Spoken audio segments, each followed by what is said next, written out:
मध्य प्रदेश के दतिया में इन दिनों महिला बाल विकास अधिकारी और अधिवक्ता के बीच सूचना के अधिकार के तहत मांगी गई जानकारी को लेकर अधिवक्ता और महिला बाल विकास अधिकारी के बीच हुई नोकझोंक का वीडियो सोशल मीडिया पर तेजी से वायरल हो रहा है। वायरल वीडियो में महिला बाल विकास अधिकारी अरविंद उपाध्याय और अधिवक्ता शंभू गोस्वामी के बीच कहासुनी और मुंहबात की स्थिति साफ नजर आ रही है। जब इस संबंध में अधिवक्ता शंभू गोस्वामी का पक्ष जाना गया तो उन्होंने महिला बाल विकास अधिकारी अरविंद उपाध्याय पर भ्रष्टाचार करने के आरोप लगाए और महिला बाल विकास में सूचना के अधिकार के तहत मांगी गई जानकारी के बदले में 1,66,000 की नगद राशि जमा करने दफ्तर पहुंचे। इसके बाद महिला बाल विकास अधिकारी अरविंद उपाध्याय ने जानकारी देने से इनकार करते हुए अधिवक्ता के साथ आकर्षित लहजे में अभद्र भाषा का प्रयोग करते हुए तीखी नोकझोंक की और यह वीडियो सोशल मीडिया पर वायरल हुआ। वॉइस ऑफ राइट्स की टीम ने अधिवक्ता शंभू गोस्वामी का पक्ष जाना और मामले को लेकर महिला बाल विकास अधिकारी अरविंद उपाध्याय से जानकारी चाहिए, लेकिन अरविंद उपाध्याय महिला बाल विकास अधिकारी का फोन रिसीव नहीं हुआ और महिला बाल विकास दफ्तर में जिम्मेदार अधिकारी कर्मचारी नदारद मिले। कल एक सोशल मीडिया पे वीडियो वायरल हो रहा है जिसमें महिला बाल विकास अधिकारी अरविंद उपाध्याय और शंभू गोस्वामी एडवोकेट का जिसमें नोकझोंक दिखाई दे रही है, जिसमें अरविंद उपाध्याय अपनी कॉलर पकड़कर शंभू गोस्वामी को कह रहे हैं कि छी पकड़ पकड़ कॉलर पकड़, ऐसा वीडियो वायरल हुआ जिसमें हम अरविंद उपाध्याय के ऑफिस आए तो उनका पक्ष जानना चाहे, लेकिन वहाँ ताला लगा हुआ मिला।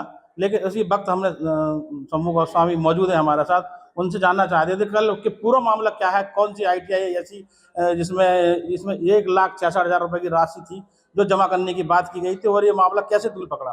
माननीय पत्रकार महोदय, क्योंकि मैं कल यहाँ आया था ये अपनी राशि जमा करने के लिए 1,66,000 रुपए, और भी मैं कब ITI लगाई थी, कितनी तारीख थी वो? 8/4/2026 को लगाई गई थी ये ITI। कितने बिंदु आपने मांगे थे? उसमें 2 बिंदु थे। एक में था कि ये जो सहायिका कार्यकर्ता जो सेवानिवृत्त हो चुके हैं वो क्या आपके यहाँ कैसे लगे हैं, उनका वेतन कैसे हो रहा है और किस मत से आप उनको लगाए हैं और कैसे उनसे काम ले रहे हो, उनकी आपने अभी तक रिक्त स्थान क्यों नहीं किया आपने, तो ये संबंध में लगाई थी। और इनके पदस्थी दिनांक इनकी ये कहाँ रहे हैं, चूंकि 15 वर्षों से ये पदस्थ हैं यहाँ पे, तो मैंने ये कहाँ इनके आदेश, प्रथम नियुक्ति आदेश और कहाँ इनके स्थानांतरण हुए है, इस प्रकार की हमने एक RTI 2 बिंदुओं की लगाई थी। तो इन्होंने हमको 83,000 पेज 1,66,000 का डिमांड दिया, इनने अभी 2-3-4 दिन पहले दिया है इनने। तो ये सारी चीज़ जब मेरे संज्ञान में आई तो मैं आया तो बैठा रहा 8-9 घंटे, इन्होंने किसी ने नहीं सुना। यहाँ बात आती है तो कहते हैं साहब BC में है, वो एक दूसरे का मुंह देखते हैं। क्लर्क लोग, बाबू लोग कहते हैं कि भाई तुमने डिमांड दिया है तुम भुगतो, मैं क्यों भुगतूँ। ये दोनों आपस में झगड़ने लगे। मैंने उनको पैसा रख दिया। हमने कहा भाई इतनी बड़ी रकम है, इतनी बड़ी रकम को अगर जो है हम वहाँ रखते हैं तो इसका रिस्पॉन्सिबल व्यक्ति कौन है, और अगर आप हमको दे रहे हो तो भाई हमको अवलोकन करा दो पहले इतने का। तो उन्होंने ना तो कोई अवलोकन कराया ना कुछ कराया। बोले साहब ने मना कर दिया। यहाँ आए तो साहब बौखला गए तो हमसे ये कहने लगे, बोले आप अधिवक्ता हैं और ये हैं वो हैं, आइए और बैठ के ऐसा करना और वीडियो बनाओ इनकी। जब उनको कहा है तो मैं भी BP का पेशेंट हूँ, थोड़ी सी जो है क्या नाम मेरी आवाज़ जो है थोड़ी ऊंची मतलब कर रही है, थोड़ी मैं जोर से बोलता हूँ तो मेरी आदत में है वो चूँकि। तो मैंने जो है क्या नाम ये कहा तो उन्होंने कहा इसकी वीडियो बनाओ, ये करो वो करो, और अपनी कॉलर पकड़ के हमको कहने लगे चलो मेरे को ये करो वो करो, ऐसा करो वैसा करो। मतलब उन्होंने हमें प्रेरित किया कि हम कहीं ना कहीं कोई आवेश में आकर के उनमें कहीं हम कोई धक्का दे दें या मुक्का क्लियर कर दें या कर दें। इसलिए मैं साइलेंट खड़ा रहा हूँ, आपने देखा होगा वीडियो में। और मैंने कहा कि वाह उपाध्याय जी, आप किस तरीके से नाटक कर रहे हैं, किस तरीके से आप एक जिले के सबसे भ्रष्ट अधिकारी हैं, और भ्रष्ट अधिकारियों का आपका जो लेखा जोखा है वो मेरे पास है। इसलिए आप ज़्यादा बात नहीं करें और मैं कानून से ही बात करूंगा। जो भी बात होगी, जो भी लड़ाई होगी, मैं कानून के अंतर्गत बात करूंगा। क्या लगता है इसे 1,66,000 रुपए की राशि जो डिमांड उन्होंने रखी, इसका नियम ही नहीं है, प्रावधान ही नहीं है, हाँ। प्रावधान ही नहीं है इसमें भाई मैंने 2016 में माननीय राज्य सूचना आयोग के यहाँ एक अपील लड़ी थी। उसमें माननीय राज्य सूचना आयोग आत्मदीप महोदय, तत्कालीन जो यहाँ के जो धर्माधिकारी थे, उनके द्वारा ये कहा गया था कि जानकारी अगर कहीं विस्तृत मांगी जाती है तो पहले उस जानकारी का अवलोकन कराएं लोक सूचना अधिकारी, और 100 पृष्ठ की जानकारी चिन्हित करें और 100 पृष्ठ से ज्यादा की जानकारी इनको ना दी जाए।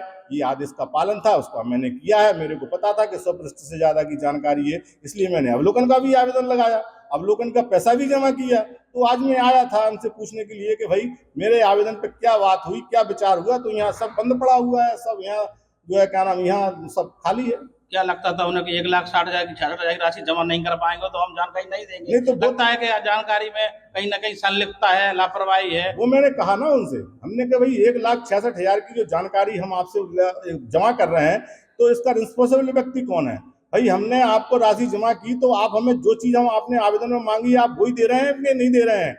और अगर कहीं आप अपने सारे पेज यहाँ से वहां से एकत्रित करके एक संख्या बल पूरा कर देंगे तो इतनी जल्दी ले जाके हम क्या करेंगे? हमारा तो पैसा वेस्ट होगा ना जाके। तो हमारा ये सीधा सीधा उद्देश्य था कि आप अवलोकन करा दें, लेकिन वो तो देने के लिए तैयार नहीं है, क्योंकि चूंकि कहीं ना कहीं वो लिप्त है, इसलिए वो अपने डर रहे हैं और इस प्रकार की जो है भाषा का उपयोग कर रहे हैं। जानकारी में आए कि लगभग 7 या 8 साल से एक ही पद पे पदस्थ हैं और क्या नाम है, एक ही सीट पे पदस्थ हैं और कहीं ना कहीं रसूखदार हैं। अब वो तो सीधी सी बात है कि जहाँ जो यहाँ का जो प्रतिनिधित्व रहा है वो चूंकि लंबे समय से भारतीय जनता पार्टी का रहा है, उनके सानिध्य में ये रहे हैं, इनकी हमने निर्वाचन के दौरान शिकायत भी की थी और इन ऐसे वरिष्ठ अधिकारियों ऐसे जो है लोगों के पीछे ही यहाँ से जो है बीजेपी हारी है, नहीं तो बीजेपी यहाँ से हारती नहीं।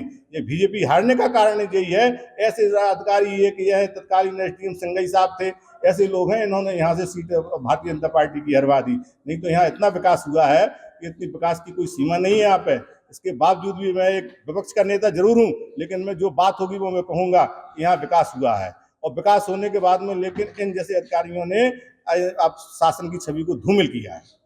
ये तो थे शंभू गोस्वामी वकील, जिनसे अपने इनका पक्ष जाना और हम इसके बाद महिला बाल विकास अधिकारी अतुल उपाध्याय का पक्ष जानने आए तो आज वो ऑफिस पर नहीं मिले, उनके ऑफिस पर कुंडी लगी हुई है और हमने सोचा कि जनसुनवाई में भी देखें, उनको फ़ोन भी लगाएगा लेकिन उनका फ़ोन रिसीव नहीं हुआ। तो इसे यही जानते हैं कि इसमें कहीं ना कहीं आरटीआई मांगने में कहीं ना कहीं अतुल उपाध्याय जी लापरवाही बरत रहे हैं, क्योंकि उनकी पोल उजागर न हो जाए। दतिया से Ryan Patwa, voice of right.